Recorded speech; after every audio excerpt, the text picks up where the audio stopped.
You will hear a local radio program about cycling courses in London. First, you have some time to look at questions 11 to 14.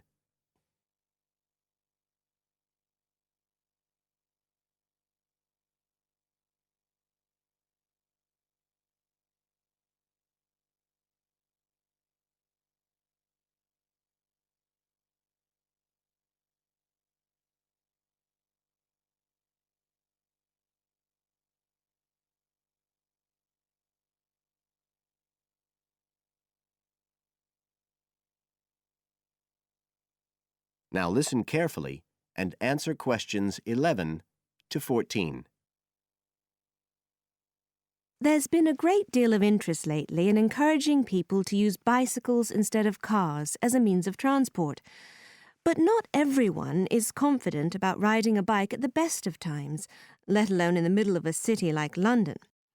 Jack Hayes is a professional trainer who works for a London-based company, City Cyclist, which provides cycle training for the public. What exactly does City Cyclist do, Jack? Well, our basic purpose is to promote cycling as a sustainable form of transport. We believe the best way to promote cycling is to teach people to use their bikes safely and with confidence. In European countries, people all learned from their parents, and they also learned in school. And when I tell them I teach people to ride bikes, they laugh. They think it's crazy.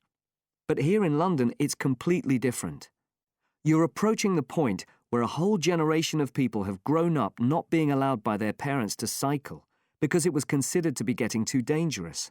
And so, in turn, they can't teach their children. We believe in realistic training. So if someone wants to use a bike regularly, say to get to work or school, we aim to train them by teaching them to ride on the actual roads they'll use, so they can develop the basic skills they need and build up their confidence that way.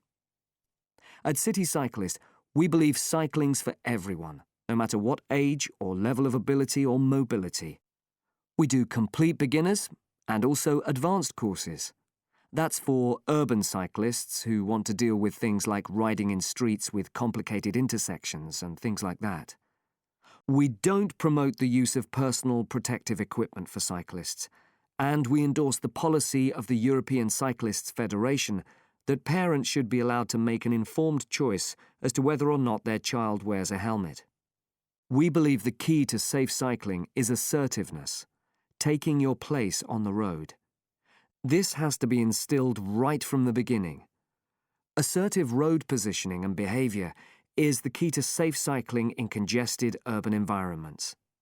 Some people are surprised that we don't promote the segregation of cyclists from motorised traffic, but we don't think that's practical in all urban environments. Instead, we teach people to use as much road space as they need to travel safely and effectively. You now have some time to look at questions 15 to 20.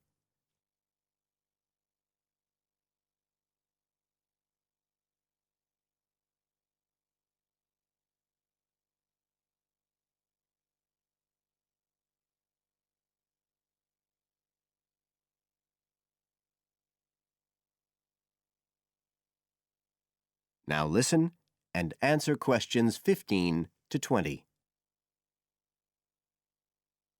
Now, as well as courses for individuals, City Cyclist provides a number of services for organisations. For example, we can deliver fun, safe cycle training activities at schools, arranging courses so that the disruption of curriculum time is kept to a minimum.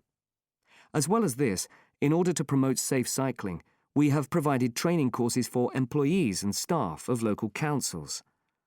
And we are also increasingly looking at developing training courses in companies in order to help employers work towards green transport plans by helping to increase the number of staff cycling to work.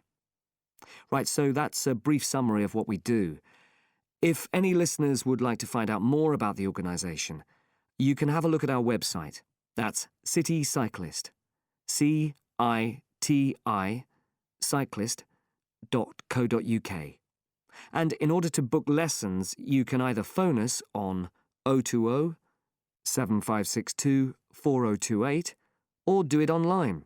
There's an application form on our website, and you can just download that and send it in. We charge £27.50 per hour for one-to-one lessons, plus £6 for each extra person. So you're looking at just £39.50 for a family of 3, say. If you've never been on a bike in your life before, we reckon we can get you riding in 1 hour, and for most people a course of road training usually takes 3 hours. But whether you're a parent or a child, an individual or an institution, we'll be happy to discuss your special needs and make a programme just for you. That is the end of Part 2. You now have 30 seconds to check your answers to Part 2.